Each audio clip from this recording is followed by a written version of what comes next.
It's time to go back to Tamriel. We're here to talk about Skyrim VR. My life is forfeit at this point. Thank you guys for announcing this. I'm not going to make it into work for the next 2 months. That's fair. I'll get ready for some extra work, Justin. So we've got Andrew from Bethesda here. You're the lead producer on Skyrim VR. Thank you so much for being here. Oh, no problem at all. Happy to be here. So I guess the first things first, what is Skyrim VR? Is this in addition to Skyrim, or are we talking the full game? What do we got here?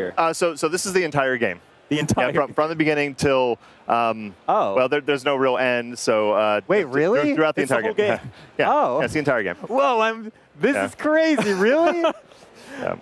Ladies I feel like and gentlemen, we probably should have briefed Brian. ladies and gentlemen, you're getting a genuine E3 moment. Brian's having an episode. I totally thought this was like a unique adventure set in Skyrim. That was VR. I mean, Skyrim is an experience. But this is the entire game. Yeah. Well, okay. Fantastic. Including Dawnguard, Hearthfire, and Dragonborn are you kidding me, dude? Yes. Yeah. So all the additional content in there. Yes. That's crazy. Okay, cool. So how did you do this? Well, you got a PlayStation. Well, as you know, we're at Bethesda. We're VR is very important to us. And a game like Skyrim, this is the type of game we wanted to make. You get so immersed into Skyrim when you're just playing on the Feels consoles. like an obvious fit. Mm-hmm. Yes, and so put on the headset, look around. It was a no-brainer for us.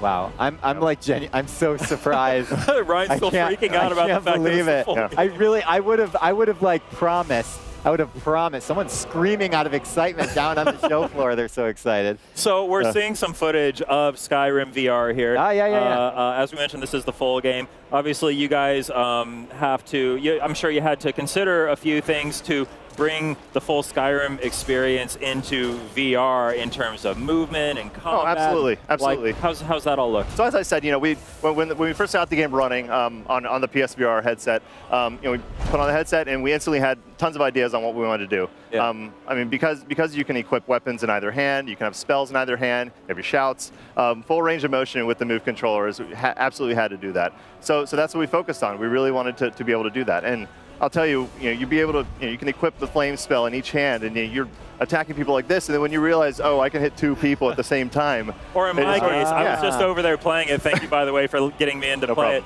So we set up the flame spell on both hands, and I found one poor hapless enemy just like in my path, and I was just like, goodbye. And then seconds later, he's dead, and so that keeps was going. Fun. And it felt really good to play. The movement method that we had set up here was kind of the you push the I think it was the X and circle buttons to kind of blink left and right. Yes, snap turning. Yeah, exactly. Yes. And then you could kind of hold one of the other buttons to put something on the ground and teleport a little bit. Yes. And that's your primary mode of transportation. Yes. Are you guys messing with some other ideas? Yes, absolutely.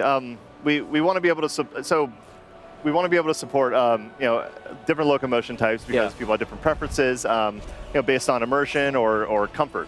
Yeah. So we're also supporting the DualShock controller where you'll have more smooth movement. And there will be snap turning, or you can do smooth turning. Those will all be player options just based on comfort level and how immersed you want to be in the game. If you wanted to sit down on the couch with the DualShock and you have the headset, then great. If you want to stand up with the Move controllers, having the full range of motion for your weapons and spells, then you can do that too. I will say I was playing it over at your booth, and it felt great. I felt totally comfortable in there just blinking around, and I was moving at a pretty steady clip. I was moving pretty quickly through there. You're zipping through there. Is there lore for why you can do these mini teleports? I think you should have it be one single book in a dungeon, and then the Dragonborn learned how to teleport short distances. It was for his comfort. We'll have to talk about that. I mean, please, I don't know, just an idea. Man, I just thought of something else. You made me think of something else. There are a lot of books in Skyrim. Could I just sit on my couch at home? You can do that. You Pop can open a absolutely. book. You can put on the headset, have the a real immersive, glass of wine. Have the Skyrim books. Maybe we can do something with Move controllers where you actually turn the pages and. There you go. I don't know. I don't know if you can speak to this. Totally fine if you can't. But how have the guys handled UI design? Because that's often something that changes a little bit. Oh, sure. I mean, bringing a game into VR. Yeah. That's something you completely need to rethink when you port a title to VR. UI, for a title on the PS4 or the PS4 Pro, on TV, it's completely different than when you have the headset. If you have health bars and compass and these menus that are just popping up and sort of floating in front of you, it can maybe seem claustrophobic for the player. So yeah, the UI does need rethinking. One of the things that we're doing, so with the skills menu, when you level up, you look up to the stars. You go up into the skills menu, and you have the different skills trees, which are constellations. So what we're going to do in Skyrim VR is it's a full 360 experience. You sort of feel like you're the center of your own little universe. So you turn around and you see, okay, there's the one-handed tree. You turn over there, there's the destruction tree. I want to get Skyrim VR really just cool. for that. That's like you could just play. You could just be in your experience menu, and oh yeah, that's awesome. Great. Cool. So yeah, was there anything else that you wanted to make sure we touch on about Skyrim VR before we let you go? Well, I guess I can touch on the bow and arrow. So we're doing realistic bow aiming. So you have the arrow in one hand, bow in the other, and you actually have to aim realistically. So we're pretty happy with how that plays. Skills. It's getting better. I'm spending a lot of time in Skyrim PSVR. So. Awesome. Yeah. So yeah, there is. I did want to also mention. I know that you're not working on Doom, but I wanted to mention that Doom VFR is coming to PlayStation VR, and that's super exciting. I didn't realize that was confirmed until just earlier, so I thought that was really cool. Ryan, did you play through Doom? Oh no, I played Doom. I didn't beat it. I'm super excited to go back and experience that. No, we're very excited for our colleagues at id Software for Doom VFR. Yeah, that's awesome. Okay, cool. Well, Oh, go ahead. I had one more question. Sure. I feel like with Skyrim, anything that happens in Skyrim echoes through the industry. I mean, it's beloved not only by fans, but also it's very well lauded in the development community as well.